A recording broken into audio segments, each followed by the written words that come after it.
여러분 안녕하십니까. 누리PD입니다. 간첩질을 했는데 간첩죄를 적용할 수 없다. 기가 막힌 현실이 지금 대한민국에서 일어나고 있죠. 얼마 전에 이런 뉴스가 나왔었죠. 전투기 촬영 검거해도 간첩죄 적용이 불가하다. 그 밑에는 수원 공군기지 전투기 무단 촬영한 10대 중국인.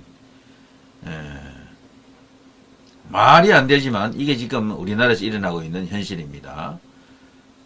중국인 아버지가 중국 공안이라고 합니다. 자, 그런 뉴스가 나왔었고요. 수원 공군기지 무단 촬영 10대 중국인들 평택 청주 군사시설도 촬영했다. 완전 간첩이죠, 이거는. 이들이 이것을 했던 이유는 정확히 이제 밝혀진 것은 아니지만, 이것은 충분히 간첩 행위로 이제 볼 수가 있고요. 애들이 어리기 때문에 이걸 갖고 장사를 하려고 했을 수도 있습니다. 뭐, 거기도 인터넷 매체가 있을 테니까 그런데 올려놓고 그걸 갖고 상업적으로 활용했을 수도 있겠어요. 자, 그렇지만 간첩 행위는 틀림없는 것이고, 자, 이런 뉴스가 쫙 나와 있잖아요. 그런데도 그 어떤 처벌도 할 수 없다. 이거는 진짜 말이 안 되는 상황이죠. 자, 공군 전투기 무단 촬영한 중국 10대 F-35A 배치 청주 공군기지 찍었다. 뭐 이런 이야기들. 얼마 전에는, 몇 달 전에는, 부산에 입항한 미 항모를 또 촬영하다가 또 들킨 그런 사례가 있었죠. 드론으로 찍다가 이제 그랬는데요. 자, 이런 걸 보면서 지금 우리나라는 심각한 상황에 처해 있다라는 걸 알 수가 있습니다. 언제부턴가 이 국가 안보랄까 이런 것들이 지금 무너지고 있는데요. 경기 수원시에 주둔한 공군 제10 전투비행단 부근에서 전투기를 무단으로 촬영하다가 적발된 중국인들이 최근 두어 번에 걸쳐 입국한 것으로 이렇게 알려졌죠. 이들의 행적에 대해 수사 중인 경기 남부경찰청 안보수사과 그리고 국가정보원 그리고 국군방첩사령부 등 3개 기관은 이번 적발 당시 이들이 소지하고 있던 카메라와 전화기에서 한미 군사시설은 물론이고요. 주요 국제공항을 촬영한 사진을 다량 발견한 것으로 전해지고 있습니다. 수사당국은 과거에도 이런 일을 저지른 적이 있는지 현재 살펴보고 있는데요. 현재 수사당국에 따르면 군사기지 및 군사시설보호법 위반 혐의로 입건된 10대 후반의 중국인 A씨, B씨는 각각 3차례, 2차례씩 입국한 적이 있는 것으로 드러났다고 합니다. 특히 이 중에 A씨라고 하는 친구의 아버지가 중국 공안이다라고 진술했다라고 지금 알려져 있죠. 자, 이 친구는요, 지난해 하반기와 올해 초, 지난달 18일에 입국한 바 있습니다. 이렇게 3차례고요. 이 중에 또 B씨는 A씨와 함께 지난해 하반기와 지난달 18일 입국했다가 4, 5일간 국내에 머물렀다라고 합니다. 이들은 주로 관광 비자를 이용해서 인천국제공항을 통해 함께 입국했고요. 이게 지난 18일입니다. 그리고 국내에 들어온 직후부터 각자 한 개씩 망원 렌즈가 장착된 카메라 2대와 휴대전화를 가지고 한미 군사시설과 주요 국제공항 부근을 돌아다니면서 사진을 찍었다고 하죠. 이들이 방문한 곳은요, 수원 공군기지, 평택 오산 공군기지, 그리고 평택 미군기지, 청주 공군기지 등 한미 군사시설 4곳과 인천, 김포, 제주공항 등 주요 국제공항 3곳으로 확인이 되고 있습니다. 수사당국은 촬영 대상 중에 미국의 전략 자산으로 분류되는 전투기 등이 있는지를 파악하는 동시에 이들이 사진을 찍은 시간과 장소 등을 구체적으로 현재 확인 중에 있죠. 또 A씨, B씨를 입건해서 출국 정지 조처하는 한편 대공 용의점이 있는지도 지금 살펴보고 있다고 하죠. 이거는 뭐 충분히 저들이 무슨 짓을 했는지 알 수 있는 일입니다. 정말 심각하다라고 생각이 되고, 전투기 촬영했는데도 군사시설 촬영했는데도 간첩죄를 적용하지 못한다. 군사 기밀 유출에도 처벌 수위가 아주 낮다고 그래요. 그래서 지금 현재 처벌 대상 확대하는 개정 법률안이 지금 국회에 지금 결의되어 있는데 민주당이 반대하기 때문에 이게 지금 통과되지 않고 있는 거죠. 자, 그리고요, 지난해 11월에는 국가정보원 건물, 지난 1월에는 제주국제공항을 각각 드론으로 촬영한 중국인이 경찰에 검거되기도 했습니다. 이때도 말이죠. 부정한 의도가 드러나더라도 북한과 연관성을 입증하지 못하면 현행법상 간첩죄로 처벌하기 어렵다고 합니다.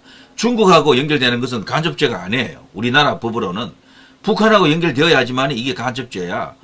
그리고 우리나라의 적국은 북한만 있는 거지. 근데 말이 안 되는 거죠. 세계 그 어떤 나라도 이런 법을 갖고 있는 데가 없습니다.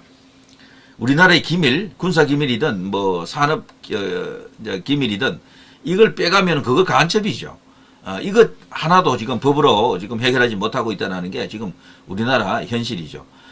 수사당국은 이 같은 범죄들을 군사기밀보호법, 군사기지법 혐의 등을 적용해 기소하고 있습니다만, 그러나 최소 7년 이상의 징역에 처하는 간첩죄보다는 법정형이 낮습니다. 그래서 억제력의 한계가 있다라는 그런 현실이고요. 특히나 작년 7월인가 대법원 일부 오경미 대법관이라고 있습니다. 이 사람이 군사기밀보호법 위반 혐의로 기소된 영국 방산업체 한국 지사장 A씨에게 고작 징역 2년 6개월, 국내 방산업체 기술본부장 B씨에게 징역 1년 6개월을 선고했던 적이 있죠. 이때 그 B씨라고 하는 사람은요, 2019년에서 2020년 육군 준위로부터 감시 경계 전력 사업과 관련한 군사 기밀 문건을 받아 A씨 측에 유출한 혐의를 갖고 있고요. 자, 이 당시 A씨는 이를 수령해 사내에 누설한 혐의로 기소가 됐었죠. 자, 외국 기업의 이익을 위해 국내 군사 기밀을 유출한 범죄이지만 간첩죄 처벌 범위에 들어가지 않아서 군사 기밀 보호법만 적용됐던 거죠. 자, 수사당국은요, 2018년 해외에서 활동하는 정보관 명단을 5년간 일본 등 외국에 팔아넘긴 전직 군 간부들을 적발하기도 했지만 징역 4년에 그쳤고요. 이 역시 군형법상 간첩죄 처벌 대상이 아니어서 형량이 낮은 일반 이적죄가 적용이 됐습니다.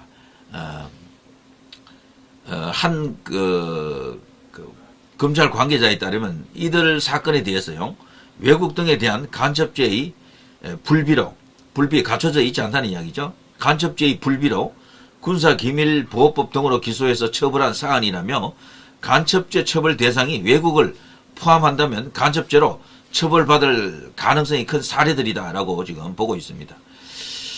자, 이 같은 처벌 공백을 메우기 위해 간첩죄의 적국을 외국 또는 외국 단체로도 확대하는 형법 개정안이 여러 건 발의됐습니다만 지난해 11월 13일 국회 법제사법위원회 법안심사 제1소위원회에서 관련 형법 개정안이 의결된 이후 별다른 논의의 진척을 현재 보이지 않고 있죠.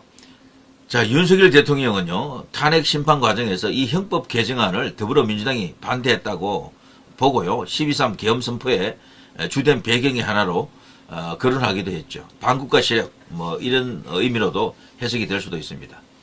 이런 걸 보면 저 민주당에게 나라 운영을 맡길 수가 없다라는 겁니다. 저들은 대한민국의 안보 여기에 대해서는 크게 관심이 없어요. 중국에서 북한에서 뭔 짓을 해도 저들은 그들을 반대할 정치 집단이 아닙니다.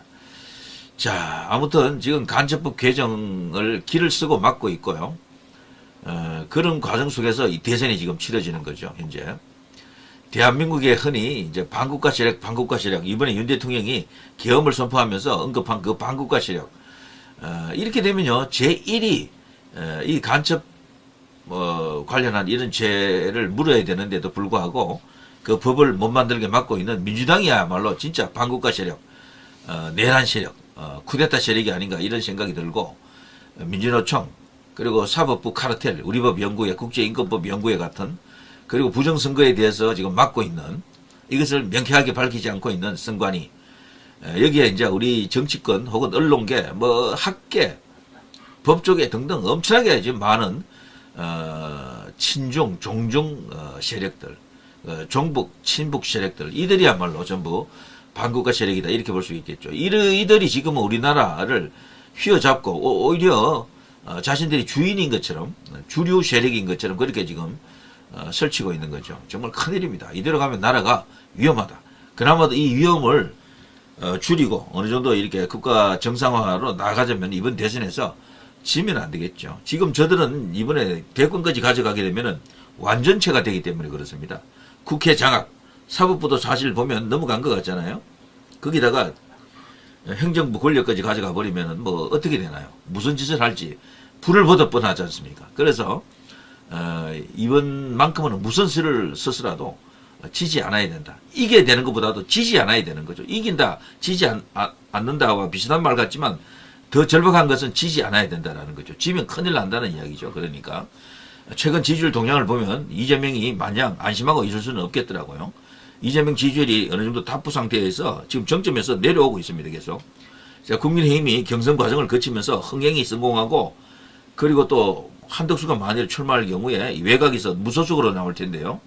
나중에 또 단일화하는 과정에서 또 엄청나게 또 이게 붐업이 일어납니다.